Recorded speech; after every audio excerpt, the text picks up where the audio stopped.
WVUA News at 6. The University of Alabama's first home football game is just 1 month away. I'm Jennifer Edwards, and coming up, I'll show you some of the newest changes around campus for the 2012 football season. Plus, if gasoline prices are putting the squeeze on your wallet, find out what you can do to help get better mileage. You're watching Alabama's WVUA News at 6 with your award-winning news team, Lynn Brooks, Philip Coleman, weather with Richard Scott, and sports with Gary Harris. Good evening and thanks for joining us. I'm Philip Coleman. And I am Terry Brewer. Lynn Brooks has the night off. It is 1 month until the Alabama Crimson Tide's first home football game. We have everything you need to know to get ready for game day at the Capstone. The details are in our top story at 6 o'clock. We have a live look for you over Bryant-Denny Stadium from our WVUA tower camera.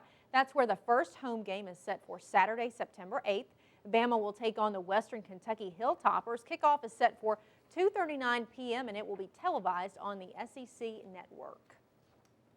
And the new season brings some new changes to the University of Alabama campus for those home games. That's right. WVUA reporter Jennifer Edwards has a look at what fans will see when they arrive to cheer on the Tide. Bryant-Denny Stadium in the Quad will be full of Tide fans come September 8th. According to Jenna Johnson with Game Day Operations, one of the biggest changes to this year's game days, Government Plaza in downtown Tuscaloosa will be a place to cheer on the Tide. Where can I go to tailgate? Where can I go to see the game if I don't have a ticket to go inside the stadium? And I'd point them to the downtown plaza. There are going to be children's activities, there are going to be big screen TVs for viewing, lots of activities going on there. According to the president of the Chamber of Commerce of West Alabama, Jim Page, it's a great alternative for families. Just another atmosphere, much like you see at the Quad on campus, except this will be on a large open area of land in downtown. And so we think it's going to be a great family-friendly atmosphere. And speaking of the Quad, fans will also find changes there. We also are going to extend our emergency lane. It goes from the east side of the Quad across the Quad to the west side. It's large enough for a fire truck to go there, through there. According to Johnson, the sidewalks on the Quad will be widened to allow a better flow of traffic on game days. What we're going to do is mark 2 feet on either side of the sidewalk. In essence, it widens the sidewalk. People can walk in that area, but they won't be able to set up any kind of permanent structures. And parking can be an issue on game day. According to Johnson, there will be a new parking lot on the east side of campus for Tide fans to use that will hold 700 vehicles. Reporting in Tuscaloosa, Jennifer Edwards, WVUA News. You can learn more about University of Alabama game day changes at the UA Game Day website. For a shortcut, just go to our website, WVUATV.com, click numbers and links, and then look under the sports tab. And the University of Alabama campus is quiet for now, but very soon all that will change. Tomorrow, about 1,200 students are expected to make the move into the residence halls. Thursday begins a 10-day move-in period for undergraduates. The Department of Housing expects about 8,000 students to move in by the time classes start for the fall semester. Traffic will certainly pick up during move-in days. We will control that traffic, particularly for the higher density residence halls like Tutwiler, Ridgecrest South, the new Presidential Village, because those are such large residence halls. We will control that traffic to try to minimize any inconveniences, both for those moving in and other community members. And move-in starts tomorrow morning at 8 a.m. Now, on your home team crime watch, Tuscaloosa authorities are investigating a stabbing. This happened just after 5 o'clock this morning at the Value Place Hotel on Doris Pate Drive. A suspect has already been taken into custody, according to Tuscaloosa Metro Homicide Captain Lloyd Baker.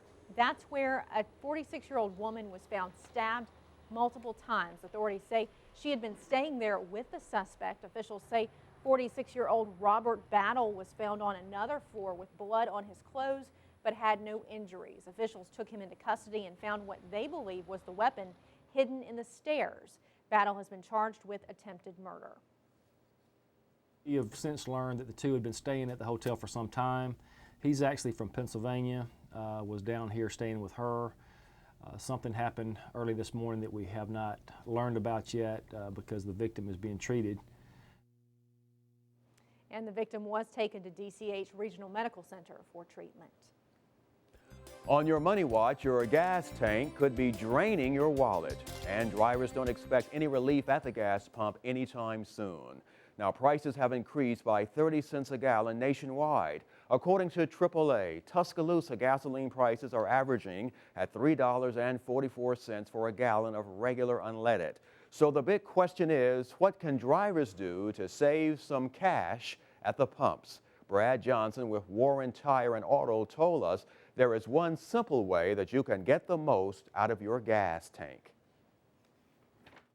The easiest way is to make sure your tires are properly inflated. Properly inflated tires will increase gas mileage because they remain the constant pressure and they don't fluctuate.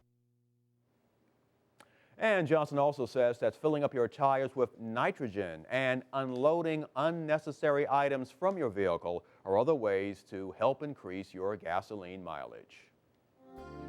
On your education watch, it is time for school registration. The Tuscaloosa City Schools are getting ready for the new school year. Today was system-wide registration for new and transferring students within the system. We caught up with Autumn Jeter at Central Elementary School. She told us if you miss the registration today, you still have time before school starts to enroll your child. This is the very first time that City Schools has put on a system-wide registration day, and for us it's been really well, steady stream coming through. I made sure that I got the word out to my parents. First day of school for students in the Tuscaloosa City and County schools is August 20th. A judge has delayed the trial of a former university professor accused of killing 3 colleagues and wounding 3 others at the University of Alabama at Huntsville. Amy Bishop's trial has been pushed back 2 weeks. It will now start September 24th in Huntsville. Bishop is charged with pulling out a handgun and opening fire during a meeting at UAH in February of 2010, and prosecutors are seeking the death penalty.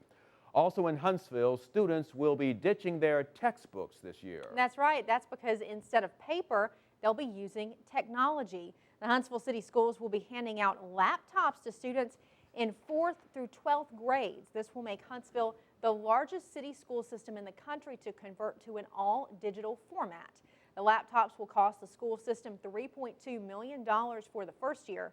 Students will have to all pay a $35 laptop contract fee at the beginning of each school year, except for those on free lunch, which are exempt. We have much more ahead for you on WVUA News at 6.